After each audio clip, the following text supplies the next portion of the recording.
السلام عليكم. الهجمة اللي قامت بها مؤخرا في الأيام القليلة الأخيرة دولة إسرائيل على إيران تشكل بدون شك واحد التصعيد الخطير على مستوى مختلف التوترات اللي كانت واقعة من قبل في المنطقة ديال الشرق الأوسط. وهاد الهجوم، هاد الحرب الجديدة اللي اندلعت ما بين إسرائيل وإيران تتنضاف إلى واحد العدد ديال الحروب المتعددة اللي انطلقت في السنوات الأخيرة، واللي نقدروا نذكروا من بيناتها الحرب ما بين أوكرانيا وروسيا اللي دخلت مؤخرا في العام ديالها الرابع، وكذلك واحد العدد ديال الحروب الأخرى بحال هذاك الاشتباك العنيف اللي وقع في الأسابيع الأخيرة ما بين الهند وباكستان، وكذلك إلى درجة أقل ولكن ربما هي بعيدة علينا شي شويش، لكن هو كذلك واحد الاشتباك العنيف اللي وقع ما بين رواندا والجمهورية الديمقراطية في كونغو. فبالإضافة إلى العديد من التوترات عبر العالم اللي تقدر إذا قدر الله أنها تحول إلى حرب شاملة، بحال مثلا الأعين ديال الصين الشعبية على الجزيرة ديال تايوان، وكذلك التهديد اللي تتشكله كذلك كوريا الشمالية على جيرانها خصوصا كوريا الجنوبية واليابان، وواحد العدد من التوترات الأخرى بحال كذلك التوتر الشديد اللي وقع ما بين المغرب والجزائر. فكل هذه التوترات عندها واحد القاسم المشترك، واللي هو أنه هذه الحروب أو هذه التوترات تتوقع خارج نطاق القانون الدولي وخارج نطاق يعني المباحثات اللي تتوقع في إطار المجتمع الدولي. وربما هنا هذه التطورات الخطيرة اللي وقعت في السنوات الأخيرة تقدر تدفع بنا أننا نتساءلوا واش ما دخلناش فعلا في واحد الحرب العالمية الثالثة. فهذه الحلقة هذه عملتها لكم على هذا السؤال، وربما لا هذه الحرب اللي وقعت مؤخرا ما بين إسرائيل وإيران تتشكل عندها واحد الوزن اللي تستحق واحد الحلقة باش نحاولوا نفهموا شنو تيدبر في هذيك المنطقة الشرق الأوسطية. تنذكركم أنكم ديروا اللايك والاشتراك، وتنتمنى لكم واحد الفرجة ممتعة.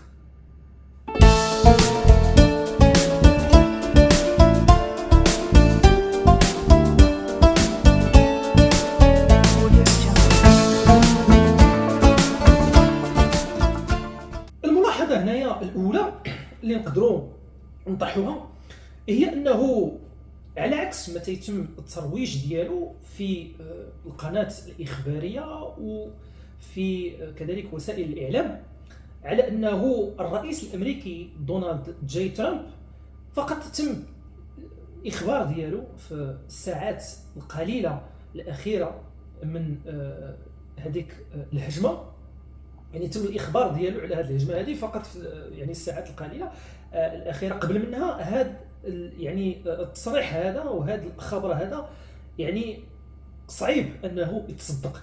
علاش صعيب أنه يتصدق؟ لأنه جميع المؤشرات تدعم على أنه الرئيس الأمريكي هو في حقيقة الأمر هو الرأس المدبر لهذه العملية هذه ديال الهجوم ديال دولة إسرائيل على إيران، وأنه لقى في الوزير الأول الإسرائيلي بنيامين نتنياهو الحليف، أحسن حليف لتنفيذ هذه العملية هذه. والمؤشرات على هذا التصريح هي متعددة. الأولى أن الرئيس الأمريكي دونالد جي ترامب يعني ما عمره ما قام بعلاقات يعني عادية مع النظام الإيراني، وما عمره ما كانت عنده واحد المودة مع هذا النظام، بالعكس تماما. وتنذكروا أنه في الولاية ديالو الأولى في 2017 هو اللي كان وضع الحد لهذاك الاتفاق اللي كان وقع ما بين إيران من جهة وكذلك واحد العدد من الدول الغربية من جهة أخرى من ضمنها الولايات المتحدة. هذا الاتفاق كان الهدف ديالو هو تقنين التطوير ديال البرنامج النووي الإيراني والحجز ديالو على أهداف اللي غتكون مدنية فقط وليست عسكرية. ففي 2017 الرئيس الأمريكي الحالي الولاية ديال الأولى هو اللي كان كسر هذا الاتفاق هذا وخرج الولايات المتحدة منه. فكيف يعقل أنه سنين من بعد يجي هذا نفس هذا الرئيس هذا دونالد جي ترامب ويطلب إيران من نفس الاتفاقية. فهذا النقطة الأولى. النقطة الثانية هو أنه قبل 60 يوم تقريبا واحد شهرين هذه كان الرئيس الأمريكي صرح وفتح الباب نحو مفاوضات مباشرة مع النظام الإيراني من أجل يعني الوصول إلى اتفاق ثاني من أجل تقنين البرامج ديال النووية الإيرانية. وتلاحظوا بأنه هذا عام تقريبا هاد الشهرين هذه كان الرئيس الأمريكي أعطى واحد المهلة ديال 60 يوم بالضبط من أجل إلقاء واحد الاتفاق مع الجانب الإيراني على هذه القضية هذه. في اليوم 61 بالضبط، اليوم 61 بالضبط اندلعت هذه الهجمة المباغتة الإسرائيلية على إيران. وهذا ربما إن لم يكن دليلا على الأقل هو إشارة على أنه الرئيس الأمريكي سينفذ التهديدات ديالو وتينفذ الشيء اللي تيقول به. فهذه هي الملاحظة الأولى. الملاحظة الأولى هي أنه إسرائيل ما كانش يمكن لها أنها تقوم بهذه الهجمة هذه، أو على الأقل الرئيس أو الوزير الأول الإسرائيلي بنيامين نتنياهو ما كانش بإمكانه أنه يأخذ مثل هذا القرار بوحده فقط، وإنما كاين هناك الرأس المدبر الأمريكي وراء هذه الهجمات كاملة. والهدف من هذه الهجمة هذه، وربما هذه الهجمة في الأيام المقبلة غتصبح واحد الحرب شاملة إلا قدر الله ما بين إسرائيل والولايات المتحدة من جهة ضد إيران، واللي الهدف ديالها هو بدون شك إسقاط ديال النظام الإيراني. هذا كانت بالنسبة الملاحظة الأولى. أما الملاحظة الثانية هو الدور ديال النظام الإيراني في هذا الشيء كامل، لأنه إيران حتى هي عندها واحد الدور راه ماشي سهل في هذا يعني عدم الاستقرار على مستوى المنطقة الشرق الأوسطية. فخصنا نعرفوا بأنه هذه الحكاية هذه وهذه الهجمة المباغتة ديال إسرائيل هي في الحقيقة، ولو أنها هي مباغتة لأنها وقعت بطريقة مفاجئة، إلا أنها كانت متوقعة في حقيقة الأمر منذ عدة أشهر بل وعدة سنوات. ذلك أنه النظام الإيراني هو في حقيقة أكبر نقطة لعدم الاستقرار في المنطقة، وربما أننا نقدر نقول بأنه النظام الإيراني هو الحافز الأول وراء الهجمة ديال 7 أكتوبر على إسرائيل وما يسمى بطوفان الأقصى، واللي أدى إلى المئات من الضحايا في الجانب الإسرائيلي. وهذه الهجمة هذه اللي وقعت في 7 أكتوبر من 2003. فهذه الهجمة ديال 7 أكتوبر ديال 2023 كان المدعم ديالها المباشر هو أو هي الجمهورية الإسلامية الإيرانية، فهي الرأس المدبر، وربما نقدروا نعتبروها كذلك حتى المنفذ ولو غير المباشر، ولكن المنفذ ديال هذه العملية هذه، بحيث أنه هي اللي قدمت الدعم وسلحت والحركة ديال حماس لقيام بهذه العملية هذه، وذلك لسببين رئيسيين. السبب الأول هو عنده علاقة بأمور داخلية على إيران، بحيث أنه تنذكروا جميع بأنه في 2022 كانوا وقعوا في إيران واحد المظاهرات اللي كانوا ضخمة جدا، اللي كانوا اندلعوا على إثر الوفاة ديال الشابة والفتاة الإيرانية أميني، اللي كانت توفات في مخفر للشرطة من بعد ما كانتش لبسات بطريقة اللازمة الخمار ديالها، بالتالي كانت هذا يعني إيقاف ديالها من طرف الشرطة إلى وفاتها، مما كان تسبب في اندلاع مظاهرات كبرى، ربما أكبر المظاهرات اللي عرفتها إيران منذ الثورة الإسلامية ديال 1979. وكانت هذه المظاهرات وهذه الاحتجاجات اللي كانت مست جميع شرائح المجتمع الإيراني كانت شكلت واحد الهزة بالنسبة للنظام الإيراني اللي شاف نفسه مهدد في الشرعية ديالو من داخل البلاد.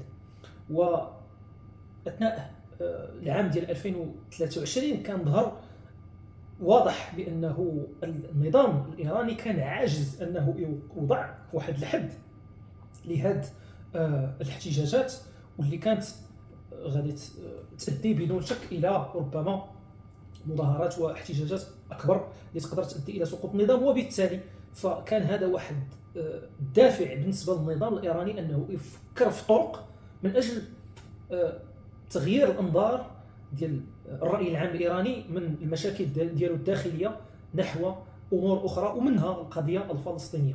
وهذا كان بالتالي احد الاسباب الرئيسيه وراء القيام بالعمليه ديال 7 اكتوبر، هو المشاكل الداخليه الايرانيه والسعي ديال النظام الايراني انه يلقى واحد المنفذ اللي يخرج منه من هذه الصراعات الداخليه.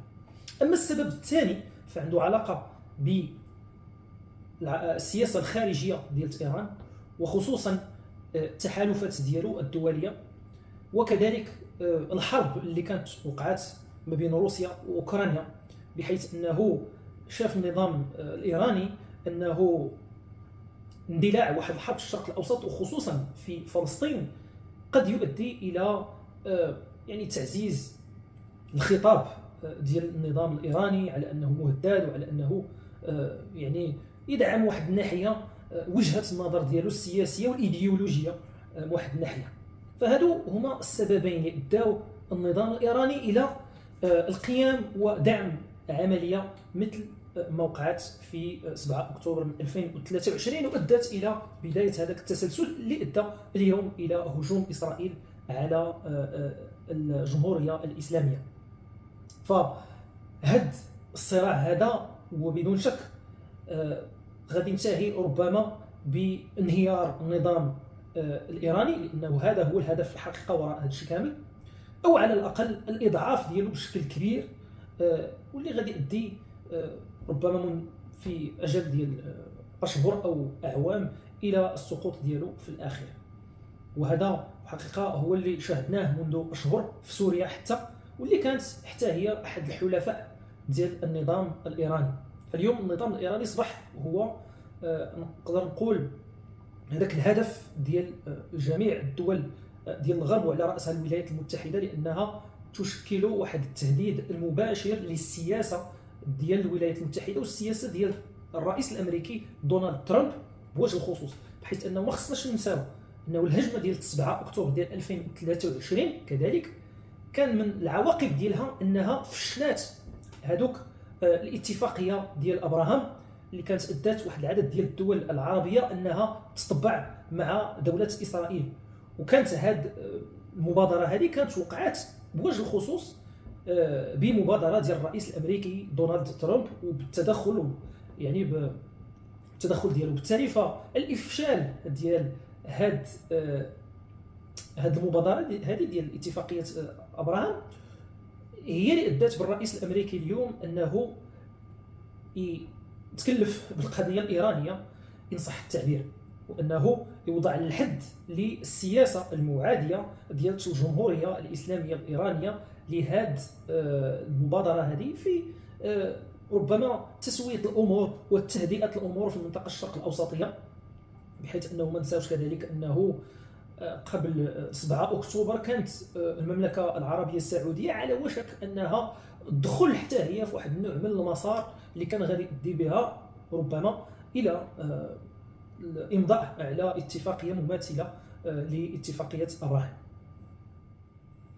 وبذلك فتيبان من هذه الحروب اللي وقعت مؤخرا اننا دخلنا في واحد العصر الجديد اللي نقدروا نعتبروه على اساس انه واحد الحرب العالميه الثالثه، حيث تنشوفوا بانه في جميع هذه الحروب هادو تلقاو نفس المتدخلين ونفس الخصوم.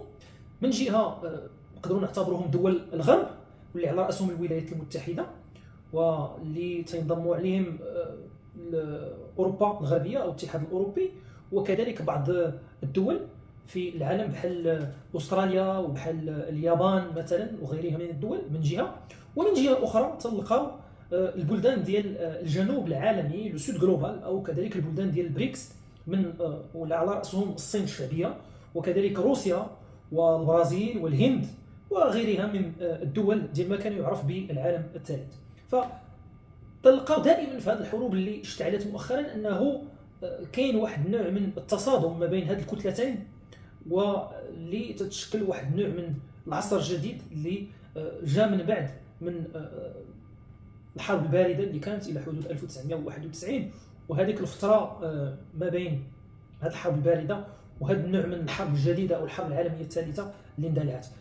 وهنا نقدروا نتسائلوا يعني شنو هي التداعيات بالنسبه لبلادنا المغرب نظرا للتواجد ديال هذه التوترات اللي واقعين ما بين بلادنا وجارته الجزائر، بحيث انه تلقاو بانه النظام الجزائري والعديد من الميزات ديالو تيشبه الى حد ما في التصرفات ديالو في الطبيعه ديالو من النظام الايراني. وليس من المستبعد ان النظام الجزائري في الاشهر وفي الاعوام المقبله يسعى الى اشعال الفتنه، الفتيله ديال الحرب ما بينه وما بين المغرب، من اجل يعني ربما السعي في تقويه الشرعيه ديالو الداخليه و تدوير يعني تدوير الانظار ديال الشعب ديالو او ديال المجتمع الجزائري من المشاكل اللي تيعيشها والاحباطات اللي تيعيشها نحو مشاكل خارجيه ونحو خصوم خارجيين. فاذا ما كانتش هناك فرنسا او اسرائيل فتلقاو المغرب حداه، وهذا من يعني الوسائل اللي تلجأ لها واللي تلجؤوا لها الانظمه الديكتاتوريه بحال الجزائر من اجل يعني تقويه الشرعيه ديالها. وبالتالي فعلى المغرب انه يحتاط من هذا الموقف اللي يقدر يتاخذوا النظام الجزائري من اجل الضمان ديال السلام، لانه هذا هو الهدف اللي تنسعوا اليه جميع. ويعني الحرب ستبقى هي اخر وسيله صراحه اللي ما تيتمناها حتى واحد. على اين تتمنى بانه هذه الحلقه هذه وضحت لكم شي شويش بعض الامور في هذا الشيء اللي واقع مؤخرا، وتعطيكم واحد النظره كذلك على يعني الفتره اللي حنا عايشين فيها. تنشكركم مجددا على حسن التتبع، ما تنساش اللايك والاشتراك اذا كان عجبك المحتوى، والى فرصه مقبله ان شاء الله.